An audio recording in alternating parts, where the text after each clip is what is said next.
She had a rough time when he passed away. She's kind of different. And when they was taking his body out, and she just waited in another room, closed door. And she didn't see us for about 5 or 6 years due to a nasty comment she put on Facebook. And her dad, anyway, they had a big conflict. And and I told him, you need to make it right with your daughter. And he did. And they were good before he passed.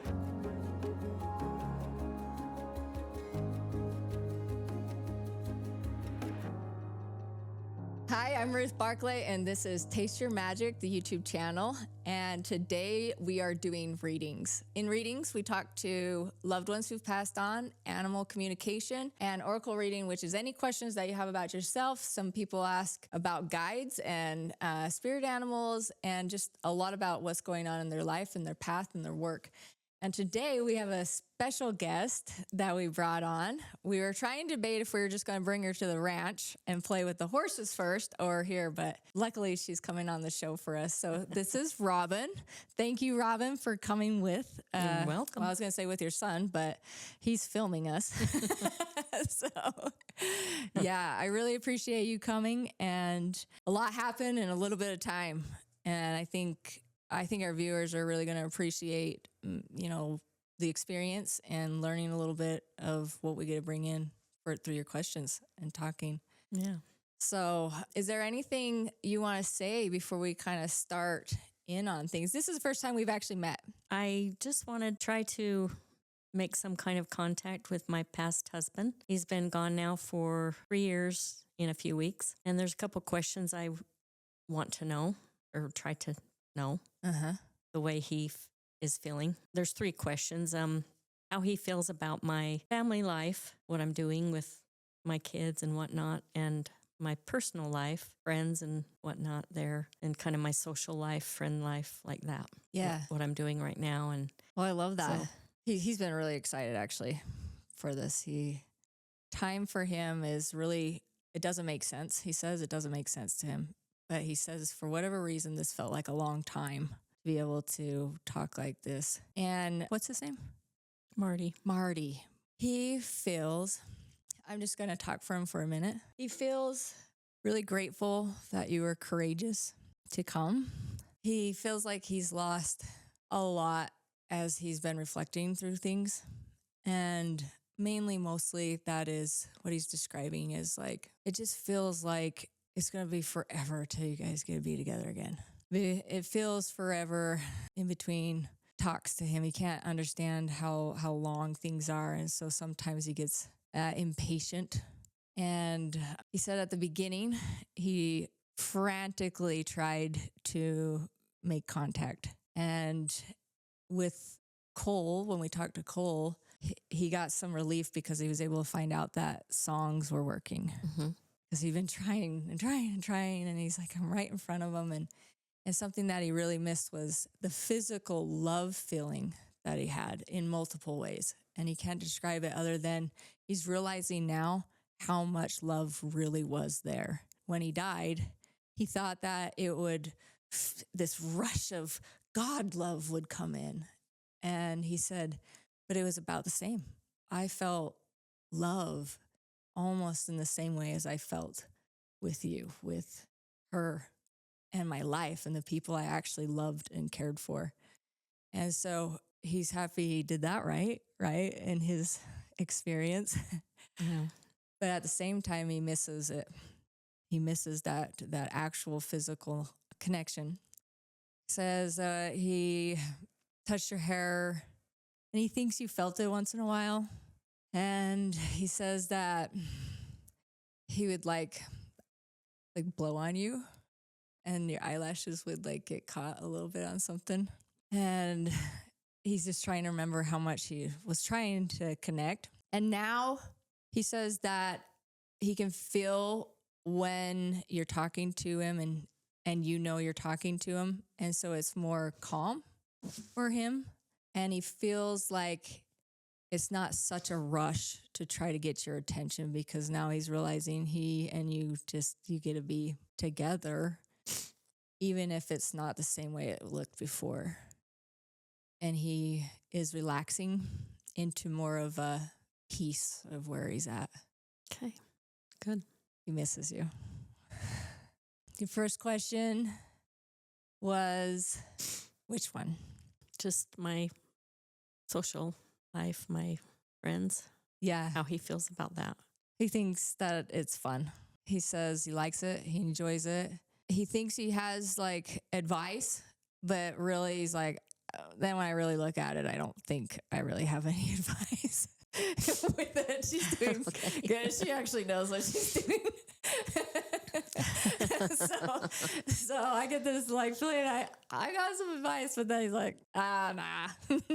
I don't really you're doing good. It's nice for him he loves seeing you get out. He loves seeing you connect. He loves seeing you explore. He loves seeing you give yourself a chance to keep living. That's really what he wants. And then what was the other one? I just don't know. I feel guilt. Maybe have somebody, another person in my life, or just live alone, because there'll never be anyone else like him. Yeah. And I find myself comparing, and there's just no comparison. As a woman married to the love of my life, I would be my question too. And that's just me talking like, what? Right? And so he's saying he wishes it was him. But at the same time, he says that it's not fair to someone that could give you love to not have the experience of your love. So the guilt, I understand. He feels loved in it, right? He's like, I should probably be like, don't feel guilty, but I feel pretty special right now, is what he's saying. Okay. Sounds about right. It's always nice to know I was the one wanted. Yeah. But he does. He wants. He. That's his biggest thing. Is one. You know what's good for you, and at the same time, you deserve to get that love. And there is a man that can give it to you that deserves to feel what you have to give to. And he says that's a yes for me. It's a yes for me. And he said, I will always be there when you want to talk, and with an open heart. And he's like, maybe I could teach him some stuff. I think he could. Ugh. I've tried to teach him some stuff. And I guess he wants to know if that would be okay if he did, if he whispered something, or he's not even sure how to get through still. He's still learning all that, but Yeah, he could knock a couple in the head. Okay, good. Or me. I don't know if he's talking about me or them. No, not you. Them. Okay. Yeah. He's supporting it. He's supporting you, just exploring. And if you find it and you really is good, then he wants to support that as well. And in fact, you could ask him, tell him where to. He says, I'll kind of hang back and watch and just make sure you're okay. But if you feel like I could help some way, or you want to talk to me like a girlfriend. It's kind of a weird spot, but that's kind of what it could be too. That's tough. That's a tough spot to be in for both of you guys. There was another question. Family, just my family, if I'm doing right by them. 2 are his kids and 3 are mine, and we have been raising them since they were about 7, 8, 9, 10-ish. Little ones. They're all adults now and have babies or kids and of their own, and they're all doing pretty good. What's the girl's name? Mine is Amanda. His is Amanda. Mine is Megan. It's Amanda. Amanda. He said she's kind of going through some right now, but no one can really help her. She won't receive the information. Mm-hmm. And so just know that you being there whenever it is or whatever, and just a lot of it is like just saying, like, I get it. Or, you know, if you need to, let me know. Yeah. But then I said, you'll notice that she's kind of almost like introverted and kind of, she's going through some stuff, but she's got help on the other side. Yeah. Things you'd say to her aren't really going to make it in very far. No one right now. So I don't know if that's been a concern for you or not, but That's pretty spot on. She's worried about finishing her bachelor's, and now she just found out that Roy and Ogden, where she lives, are not really hiring teachers. That's what she's going into. oh, So she's very, in a tough spot. yeah. So she's thinking of finishing that and then maybe changing her master's to something totally different. Oh, wow. So yeah, she's she'll be just kind of like she's in all a mess. scattered for a little bit, and mostly just witnessing her and her knowing you guys are around. That's about all. She had a rough time when he passed away. She's kind of different, and when they was taking his body out, and she just waited in another room, closed door, and she didn't see us for about 5 or 6 years due to a nasty comment she put on Facebook, and her dad. Anyway, they had a big conflict, and I told him, you need to make it right with your daughter, and he did, and they were good before he passed. Years before he passed, Wow, they were okay, and wow. but yeah, it was. Yeah. You probably, what I'm telling you, you probably already know that she's not really going to hear things that are said from people. She's still got her own She's thought process. Yeah. He says, I can actually sit in the room with her now. And he's figured out that he can calm her breathing. That's about all. Sometimes. So that's kind of cool. That's a new little gift he can do now. He's figuring stuff out. Yeah. That's good. As far as the rest of the family, he said, it's like, you worry about him too much. I do. Every day. All of them. It's what I do. It's my job. Is she doing good? She's doing great. She's always done great with them. They're lucky she's been around. Even though some of them are kind of sassy. Yeah, we like spice though. Once in a while, I don't want any boring kids, right? No. That's good. I don't know where they get it from. Between their dad and me, Yeah. No kidding. Is there more you'd like to ask him? It's like that moment where it's like, no, just that I miss him every day. And you hit the nail on the head. I used to lay on his chest in bed, and he would watch he was a very military man who loved airplanes and airplane movies, old movies. Yeah.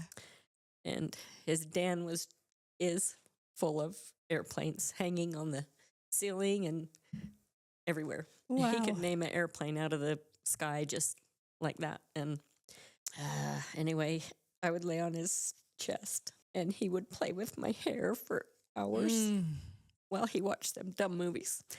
And I don't care what he watched. As long as he played with my hair or brushed my hair, I love that. And I don't care what he watched. As long, Yeah. I didn't care. You just got to be there. He would do it for the whole movie. Wow. And I miss that connection so much every night. Yeah. That's all for Marty. I have a question for Scott, my brother. Okay. Marty just wants to let you know that he's going to keep trying to do that. So if you feel a tingle or you feel warmth or something, just let him know. Okay. He's kind of a perfectionist sometimes, and You might be doing it through my big dog. oh, nice. I leaned over one time and I thought it was Marty's back. That's awesome. I've done that a couple times thinking it was Marty because my big dog is rolled over and she's a pretty big dog. And I thought it was Marty's back. Yeah, they can do that. That's good. Good job. You were supposed to make me cry. I was going to be tough. Right. And I wore my, waterproof mascara. Me too. Is he okay to hang out while we talk to the other ones? Yeah, Okay. Scott. He knew my brother Scott. They all loved Marty. So Scott had a double lung transplant, and he took medicine so they wouldn't reject. Whew. And that did major damage, basically shut down his kidneys. And so he had troubles with that, went on kidney dialysis, but he kept smoking. And he got so bad and lost so much weight, lost his appetite. He got put on a feeding tube. And right about the time right after he had his kidney or his lung transplant, he met an old girlfriend that he dated in high school. And she was a nurse for years and years. Wow. And so she helped him a lot. And she called me one day and said, I can't do it by myself anymore. They were in Idaho. Can we live with you in your basement? And I said, sure, of course you can. So they moved in my basement, and that's when he was having the kidney dialysis and the feeding tube, and he was just getting worse and worse. And I thought he was going to go any day. And one day he said, I'm done with these tubes. Get him out of me. And he had a rebound, a pretty good rebound for about 3 weeks. Wow. We were like, oh my gosh, he was sitting up and talking good and eating better and everything. We thought, oh my gosh. Yeah. That kidney dialysis must be, Yeah. I don't know. So, but anyway, one night we stayed down there. We took turns staying down there on the couch, and he was on a hospice bed. And one night he got up, thought he was feeling so good. He could get up and go to the bathroom by himself. He fell and broke his hip, and he was so thin and weak, and his bones were basically powder when they x-rayed his hip. Wow. That they said they couldn't do surgery. So we just gave him morphine heavier and heavier, and in a couple days he was gone. But his girlfriend had the hardest time, Stephanie. And so I want to tell her something, what Scott's feeling, because he left in the night when she was in the care facility. She left to get some sleep because she was trying to sleep in a chair. Oh. And she went home just for a couple hours of sleep, and she was going to come right back. And when she came back, they said he had passed about 4 minutes ago. Oh my gosh. And so she felt so guilty and so awful and cried, and she just is still having a hard time. And he died in December, and she's still just having a hard time. Oh, he's sorry. First, he just wants to say he's really sorry. And he's sorry for the roller coaster, because he really did just give a big roller coaster. And some of it was health and some of it was choice, And he's just impressed with just the love he was not expecting. He's expecting punishment. He was expecting a lot of other things, not the love and the care. And he's like, I don't know why, but I did. But as far as Stephanie goes, he said that he actually was asked if he wanted to wait or go then. And he said what he didn't want her to see him go because he was scared of what it would look like. And so he asked for her to be somewhere that she couldn't make it and that she'd be at peace while it was happening. So there was not any memory of anything else. But he can see now why that would be so tormenting. That's one thing he didn't know would happen, is how tormenting it would be for her after. Yeah.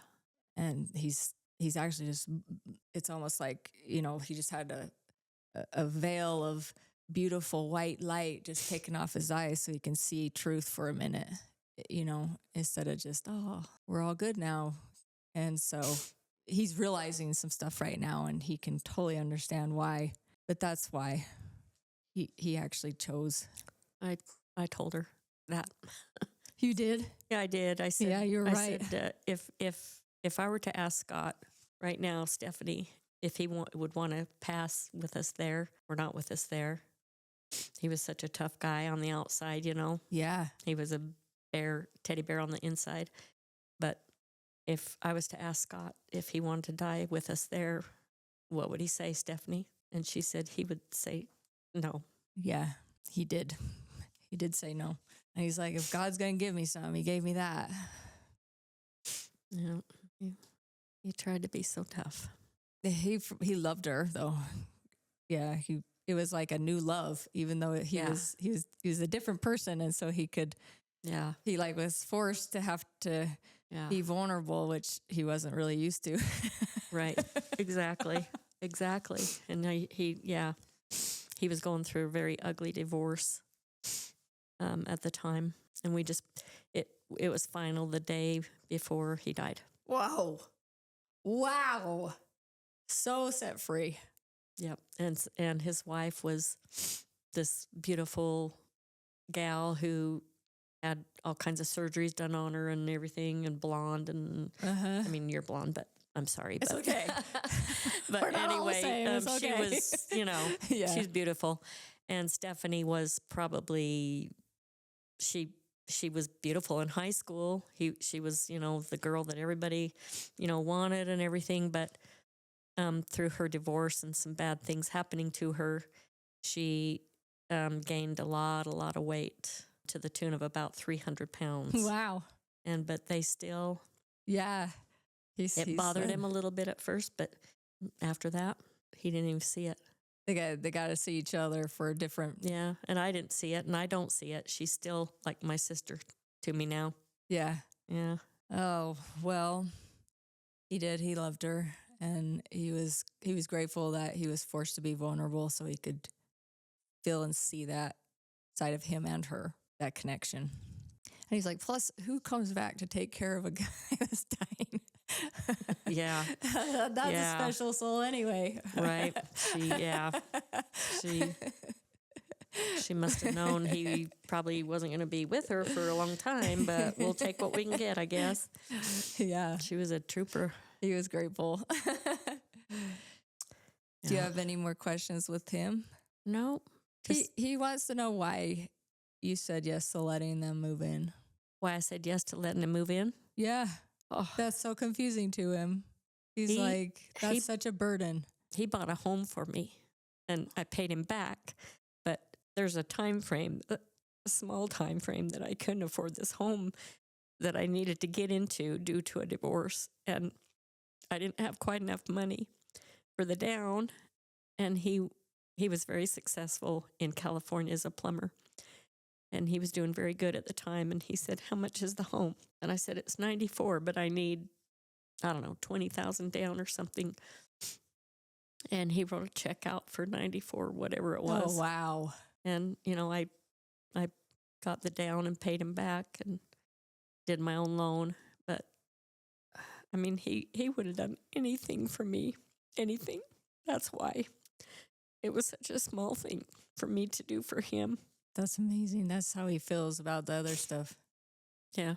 I loaned him some money for his divorce because she took it all. So I loaned him a little bit for his attorney. Wow. I don't care if I get it back or if I don't. Yeah. He's family. So that's what you do. Yeah. You guys could probably talk to a few of other families out there and teach them a few things of what real, love and family is. Yeah. That's amazing. Thanks for sharing that.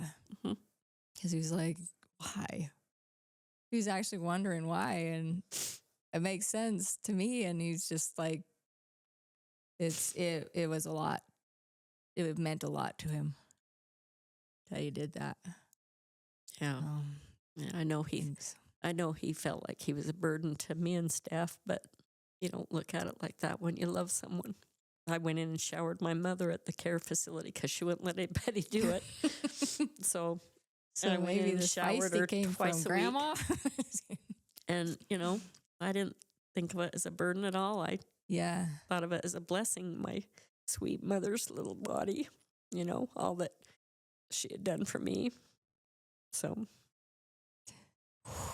Well, can Scott stay hanging out or while we talk to some other ones?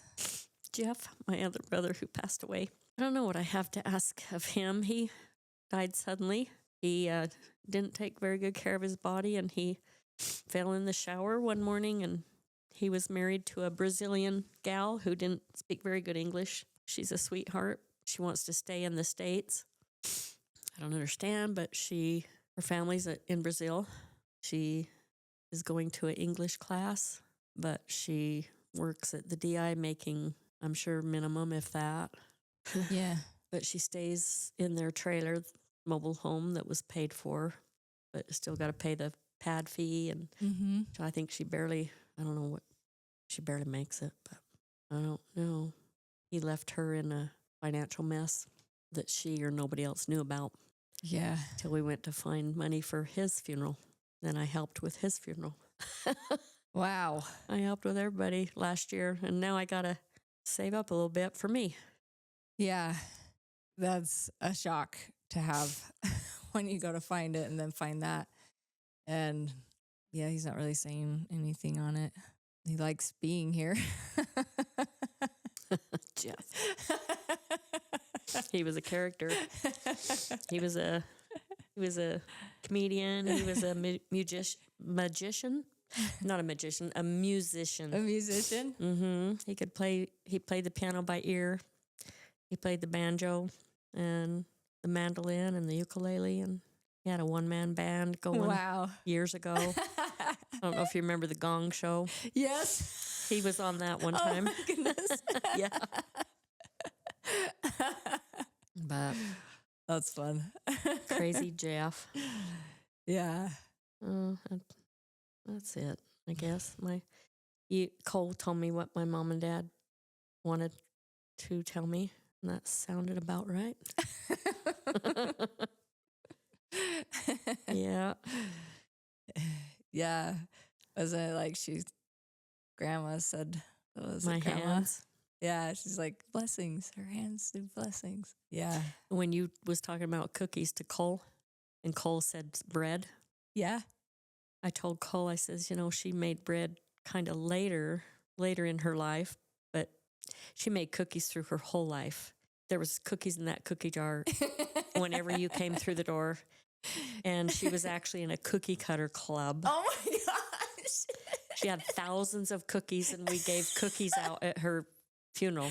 Oh my Cookie goodness. cutters out at her funeral with a little note attached to each one, Yeah. But she actually talked my dad into going to a cookie cutter club convention in Colorado. Oh my gosh. He's like, that was something to behold. So, yeah. Not many people could say they did that. No, not many. Not many would. But, yeah, she loved to cook. Yeah, she was a very good cook. She put on some classes on bread making and candy making up at Weber State and several community places and churches and whatnot. Yeah, she was a very good cook. Yeah, that's neat. They were like had a little battle going on, but two of them. Yeah, that's good. Yeah, they were married 67 years. Do you have any questions for them? No, I just know they're together. I know that for a fact, wherever that is. Mm-hmm. I don't know if there's a heaven or if they're living in the clouds or whatever, but I know they're not in hell for sure. Wherever they're at, I know it's a beautiful place. Yeah. So. From what I gather from them, they get to keep creating it. We get to experience stuff we want. And she says, usually I like it. Sometimes I don't always like his, but it's fun. That's kind of what my religion believes. Is that they can keep creating it? Uh-huh. Oh, cool. Well, it's working for them. Well, what they're sharing anyway. Mm-hmm. Sounds good. Huh. Is Scott and Marty and Jeff, and are they all together or are they in different places? Or your parents are together. Marty is hanging out with some other family, and your brothers are separate, but they get to see each other. Yeah. What was the other one's name? Not Scott, but Jeff. Jeff says he's a wanderer. I like being a wanderer. And He's probably looking for rocks. He was a earth science guy, and he went to college for that, but he couldn't get through the math part, so oh, dang it. But he would have been the best, I don't know what you call that, earth science teacher, but he would have been a good one. That's so cool. But he says he's a wanderer and he likes it. Huh. So he's just exploring stuff. Sounds like Yeah. Jeff. Sounds about right. Scott, I think he says he sees Marty more. It's like they're getting to know each other differently. And I'm like, so any examples? And they're like, they both stopped talking. I was like, okay. I guess secrets. That stuff's not my business. They have secrets. Oh. Yeah, sometimes I get super curious and then they're just like, nope. Oh, okay. But yeah, it's like when I see them, I'll describe this a little bit more. You might be able to see it while I'm talking about it, but it's like compartments of realities is kind of what it's like. So wherever they're at, they're in a reality, and then they can move in and out of realities. Yeah, that's how I would describe it. And then for Marty, he thought it'd be really easy to like come down and up. He's describing it as down as and up to visit. He says it's a little tricky because it moves, things move around. That's interesting. Yeah, all that he learned in flying in airplanes and everything, he didn't quite get it up there. Figuring out the navigation system here is a little different. He did the refueling in midair when he was here. Really? Oh, cool. That's where we met. I drove a group of ROTC students on my school bus out to watch a refueling one night. Oh. And they got on and they said, do you want to come watch? And I said, no, a few times. I'll just be good in my bus reading my book.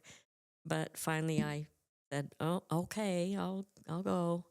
And I went up and there was Marty doing the refueling that night. Wow. So, yeah. You do have a unique family. Yeah. A lot of stories, huh? Yeah, we do. I should start a little book. Yeah, that would be a great idea. At least from the time I met Marty. That's a good idea. Well, do you have any other questions right now? I don't. You have hit some things right on the head, though, for sure. Crazy. Good. They help me out so I can confirm a little bit, Yeah. So it's not just you talking to me, you're actually talking with them. That helps. Yeah, with Marty, for sure. Scott, for sure. And that's it. Yeah, I just really wanted to talk to those two mainly. Yeah, I think that's neat. Yeah. Well, I'm honored, and I really appreciate you letting me join in on this and that was trusting me to communicate with some delicate loved ones.